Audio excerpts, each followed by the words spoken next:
cracking YouTube? Welcome back to another episode number 3. We were going to film legs yesterday, but we decided not to in the end because there was quite a few of us training. So we had 4 clients in the house at the same time, and we decided to just send it instead. It was a very, very good session. You'll have to take my word for it. We didn't film any sets, but I did have a personal best. But it doesn't matter if you had a personal best and you don't film it. If a tree falls in the woods and no one is there to hear it, did it even fall? Anyway, I did have a personal best, 4.5 plates on the pendulum squat. Been building that movement up for weeks and weeks and weeks and weeks, and now nutrition is in a better spot than it was when I was at the depths of my cut. So I am now over 3,000 calories per day, and I'll talk you through my non-training day nutrition today. But yeah, strength is getting back into a really good spot. So, you know, the goal is to pack on as much muscle tissue as humanly possible in this phase, and you can only do that with attention to detail and really locking into the session. So that's exactly what we did yesterday. Today now, what I'm going to do is run through a little bit of a non-training day overview. I'm going to be looking at some of the foods that we're eating, but first things first, what we're going to be doing is caffeinating and hydrating. So we've got a choice this morning of 2 different hydration products, so electrolytes. We've got a Skittles flavour, or rainbow candy as they call it, or we've got a pink lemonade. I've actually gone for the Skittles flavour this morning. Looking forward to trying that. Electrolytes are really important. People don't really understand why they're taking them, but all muscle contraction works off electrical impulse, and electrolytes, which have sodium, potassium, magnesium in them, are a really good way to start your day to make sure that electrolyte balance is in a good spot. We do put a lot of sodium across all of the meals that I'm eating, 8 grams of salt per day, which supports that, and then magnesium is supplemented through glycinate, and also potassium, I've got it within my diet. So, you know, electrolyte balance is really important in physique development. So we've got 5 grams of creatine monohydrate going in as well. So creatine, one of the most studied compounds on the market, good for cognition, but it's also very, very good for strength in the gym as well. So we're gonna smash that together. We're gonna have a cup of coffee, and then we've got a box of tricks here. So I've got my other supplementation that I will be taking. Quite a lot of supplementation. We've got heart health, liver health, kidney health. We've got vitamin C. We've got K2D3, and we've also got omegas. So there's a stack that are going down this morning, and there'll be a stack that goes down later on today. We've also got the trusty 2-litre bottle of water. Going to be getting in around about 6 litres of water today too. But we've got check-ins with clients today. So we've got 11 check-ins to do this morning, and a couple of updated plans. So I sometimes ask clients to provide me with a little bit of an update midweek, especially when they're in the depths of their cut or just starting an improvement phase. So we're going to be making some amendments to those plans as well this morning. Later on today, a couple of meetings, going to do some cardio at Factory Gym, 25 minutes on the Stairmaster. Steps today, it is miserable outside, but I'm going to try and get Happis. Where is she? Happis! We've also got Happis, the beautiful cockapoo, who is a snoozy little baby first thing in the morning, choking on her fur. So we are going to try and get out for a little bit of a walk later, because the dog needs a little run out, doesn't he, girl? So yeah, 10,000 steps on non-training days. Normally it goes way beyond that anyway. But that's the overview of the day. We're going to, provide a little bit of an update on some clients. So the foundation program that started 6 weeks ago is currently halfway through. So yeah, that's amazing to see so many people taking ownership of their health and really making some awesome progress. I'm going to share some updates with the gang who run the foundation program, and then we've also got a bunch of other clients who are in different phases. And I think the thing with coaching, which is similar to education, is that everybody learns at different paces, and everybody has different triggers that they need to kind of move beyond. And as much as I don't like the idea of, you know, psychologically profiling people, that's pretty much what you kind of have to do as if you want to be a good coach, because you need to understand people on an individual level. It's not a one size fits all metric that you can just apply to everybody. So really the check-in is a really important part of the coaching process, because it allows me a little bit of an insight into the things that people are struggling with, but also the things that are where they're seeing progress within their week to week as well. So we're going to cover that off in this morning's video, and yeah, just take you through a bit of a full day of eating as well. So that's the first check-in done. That was Dale's check-in. So Dale is based in Denmark. He came off his bike and has fractured his arm. We had long conversations about how we could still make progress outside of the gym, and like I say to everybody, let's control the things that we can control. Let's not worry about the things that we can't control, because what's that going to do? It's only going to put us in a negative headspace, and being in a negative headspace isn't going to be productive for anybody. So Dale has stayed on plan, even despite the fact that he can't train upper body at the moment. We've still dialed in nutrition because expenditure is slightly lower as a result of him not being able to train, but we've continued to put cardio in there. We adjusted the nutrition plan to make sure that we were still in that calorie deficit, and over the last week here now, Dale has pulled off a kilo, which is awesome to see. When we're in a fat loss phase, the important thing is that we're putting our foot to the floor and making sure that that balance between our expenditure and our intake is in a mega spot, and that's exactly what we've done for Dale. So solid start to the morning. Let's dive into the next one. So that's 4 weeks in for Ricky. Not only is he in a mega spot from a fat loss perspective, he does a fucking good trim as well. Woof.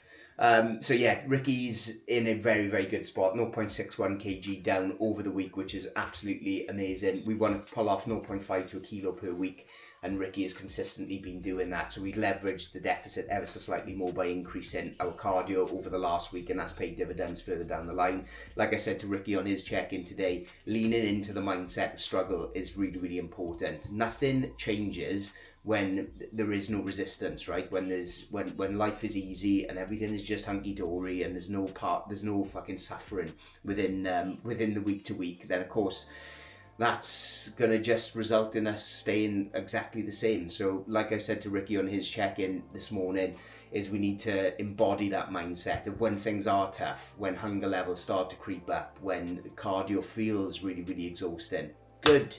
That's exactly what we want. We want to see that as a positive instead of a negative. So Ricky's absolutely flying in to check-in number 3. So just come out of a check-in here with Louise. Louise is a long-time friend and a client of 33 weeks. At her heavier, she was 120 kilos, and she's now knocking on the door of sub 80 kilos, which is absolutely incredible. The visuals are the maddest visuals I think I've ever seen from a physique transformation, and I'll do a full YouTube about Louise's story and journey because it's an incredibly inspiring one. Over the last 2 years she's had to deal with incredibly difficult circumstances, and instead of choosing a path that she had all the right in the world to end up in a very negative headspace as a result of the things that have happened in life, but she's chosen not to be the victim of her circumstance and instead harness the energy of transferring the energy into something very positive.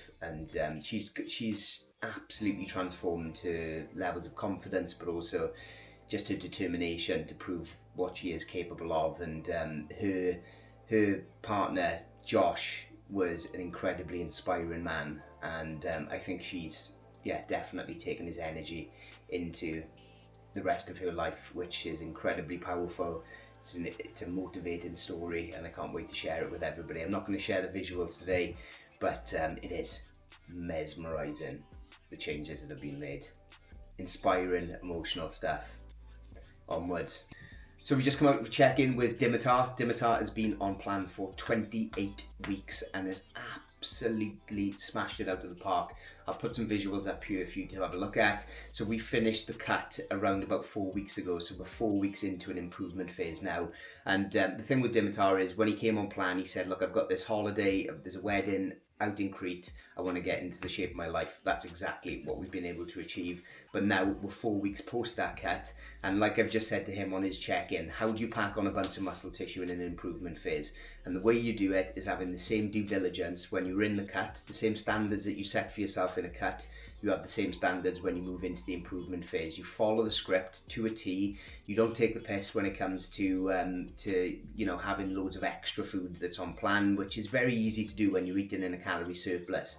There's a different mindset that people start to inhabit, and their standards start to fall as a result of that. So it's the minutiae detail that matter when you're in an improvement phase.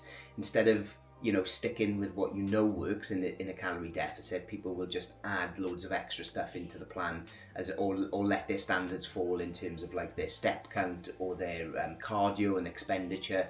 But actually, and I can speak honestly and openly about this, I've seen people really mess up their improvement phase from letting those standards fall. I know Dimitar isn't going to be one of those people, because he has got the determination to progress all aspects of his life, not just his physique, and the standards that he brings to his life more broadly are the same standards that he's going to place within his physique transformation goals as well. So yeah, really, really excited to be working with Dimitar now in this next improvement phase. His weight has actually come down over the week, so it's come down 0.32 kilos. So we've actually increased his nutrition once again. So, in the depths of his cut, he was on around about 1,800 calories, and now we're up to 2,700 calories with his weight still coming down. So this is the joy of becoming insulin sensitive as a result of getting super, super lean in a cut.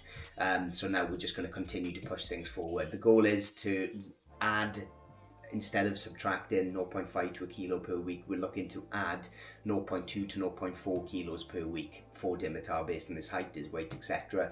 So we're going to be starting to slowly increase that nutrition, and we've given him a bit of a substantial bump in terms of calories today. So we'll utilize those calories for our training performance as we move forward, and we're going to be slapping on a bunch of muscle tissue as a result of that. So banging work. When I grow up, I want to have triceps like Big John Foley. Take a look at this. 31 weeks into the process, and John is absolutely flying at the moment. He's made some major, major progress, not just in terms of the physique, but his lifestyle more broadly. And as a result of that, he's in the most productive space of his life. So absolutely incredible scenes. His visuals are getting sharper and sharper each week. But like I've just said to him in his check-in, there's a difference between being lean and being shredded. And to get shredded, you need to leave no stone unturned. And at the moment, John, I know I've said it in the check-in, son, but what we want to do is just leverage the daily steps ever so slightly. So we're ending the day roughly around about 7,000 steps, and the target is 8,000. So like I just said to him, if you look at your watch at the end of the day and you've got maybe 400 steps left to complete, there is no reason why you can't do those 400 steps. Just get moving. Just get moving. You'll go to bed feeling a lot better knowing that you've ticked off that box. When every other thing on plan is absolutely on point, but you're leaving one part of it off the table, then we just need to tighten up on that, because that is the difference between, it might not sound like a lot, but actually when you build up all of those 400 steps missed, or 500 steps missed, or 1,000 steps missed over the course of a full month, or over the course of 3 months, then that's a massive amount of calories that you could have burnt off. So this week now is about just dialing in every last variable. I think we've probably got another, I would say 4 weeks maybe of fat loss left to get super shredded. And I'm going to do a little bit of a YouTube on John's story too. We trained legs yesterday, and he is a beast. But yeah, really excited now to finish the story on this one, get into a big growth phase, into an improvement phase like Dimitar, and see what happens over the next 8 to 10 months. It's going to be wild scenes. So that's the first block of check-ins done and dusted, and it's time for meal number one. We've got the classic bodybuilder's choice, and that is cream of rice. For anybody who doesn't know, get to know, baby. We've got Trained by JP cookies and cream. This is a carbohydrate, very easy to digest. My digestion over the years has been pretty poor, to be quite honest with you, and now I've dialed all of the variables in and my digestion has improved massively. So cream of rice is a really good carbohydrate source. What we're doing is we're going to have 120 grams of cream of rice.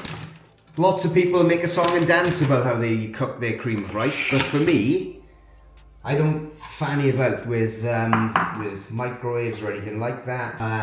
The way that I cook cream of rice is the most basic bitch version of it.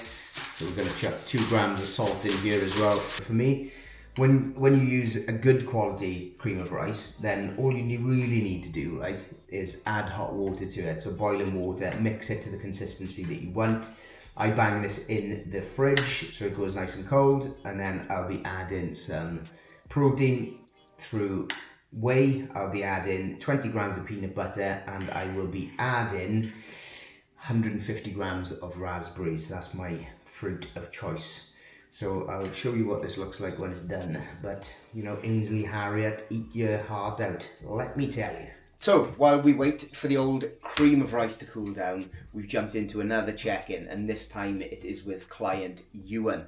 So Ewan has been on plan for 31 weeks, and what is great about Ewan is that he utilises the weekly check-in as almost like a diary entry. And that for me is amazing. When clients check in and they give you like 1 or 2 word responses to things, then it makes things really challenging for me to be able to support them in a way that's going to be productive.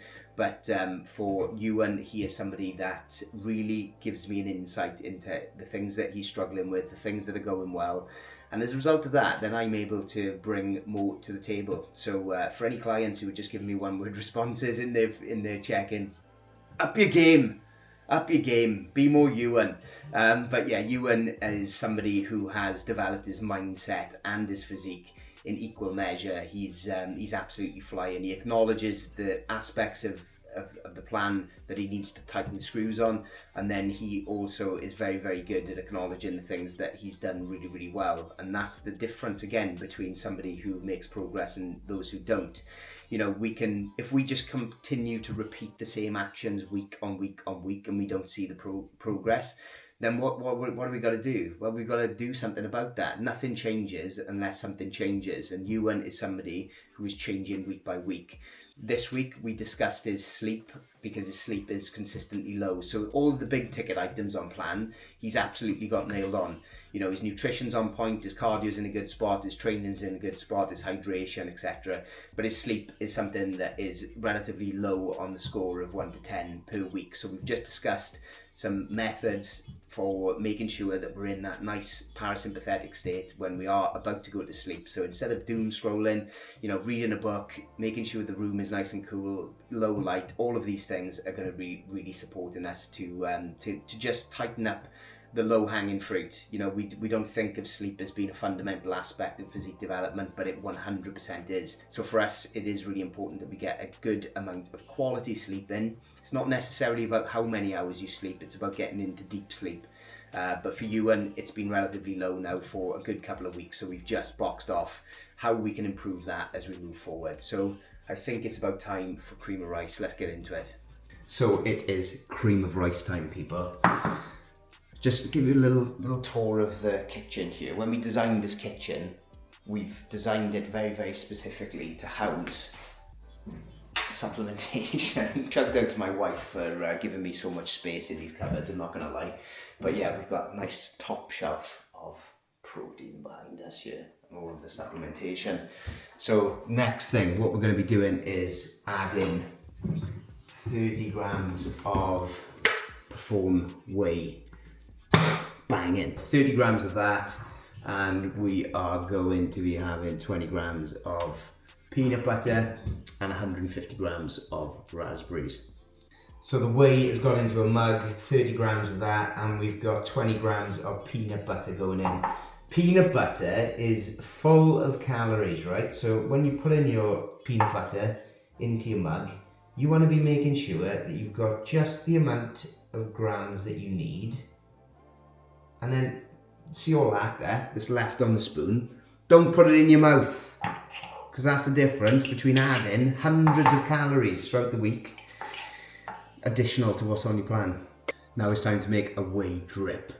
I'm going to add a little bit of water, whey protein, peanut butter, a little bit of water, the old mixeroo, pour that bugger on the top, bosh. Whey drip going down.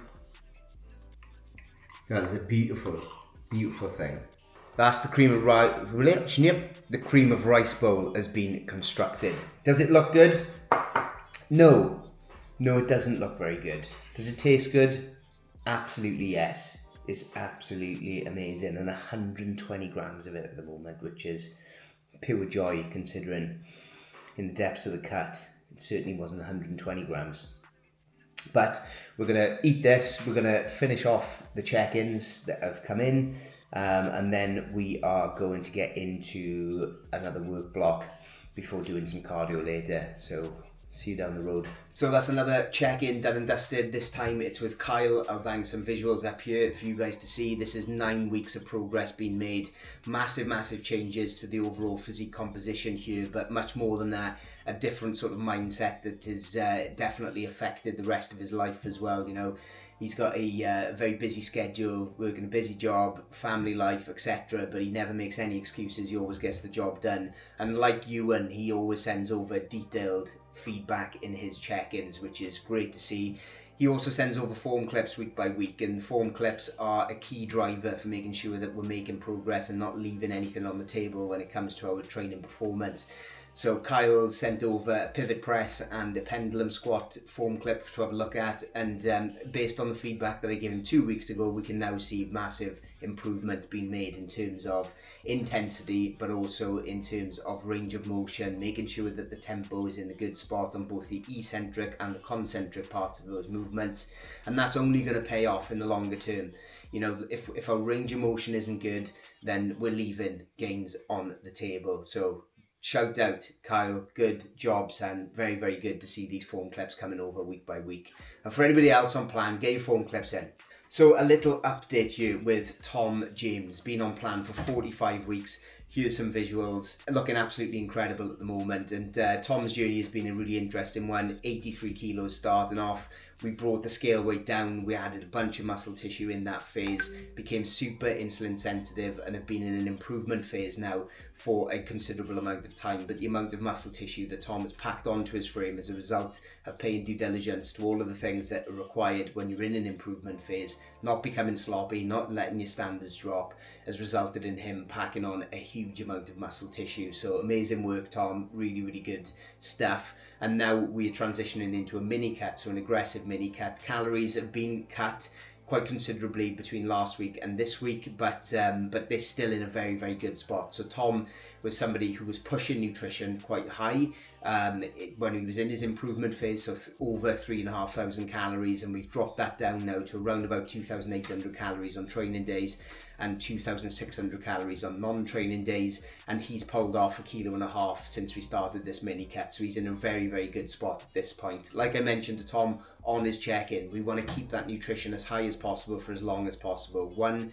to hold on to our training performance, but 2, to hold on to the muscle that we've worked so hard to gain whilst we've been in this improvement phase. So we have to think about this strategically, and Tom is somebody who is going to continue to put his foot to the floor. So good stuff, man. Very, very good.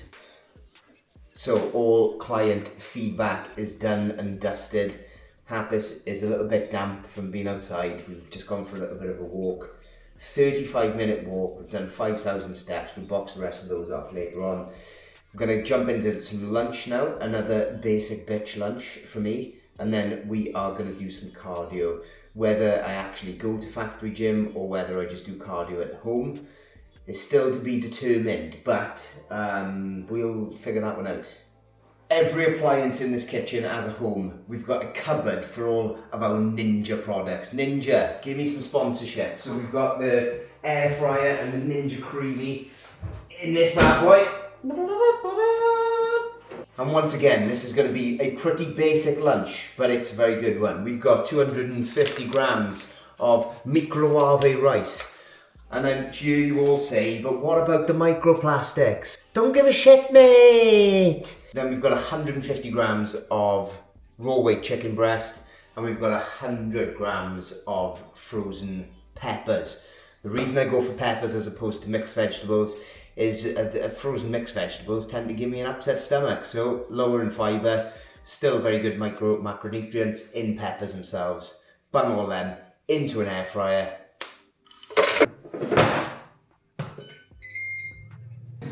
For some added texture. Eat your heart out, Delia Smith. We've got a bit of lettuce going in there. Don't knock it till you try it. Sauce of choice, it has to be in a gimmick size bottle, a comedy size bottle. Tabasco sauce, low in calories, high in taste.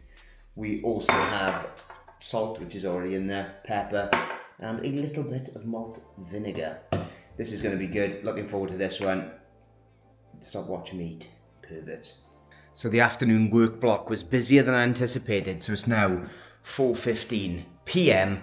and instead of going to factory gym to do cardio, we are utilising the turbo trainer. Let's get into it.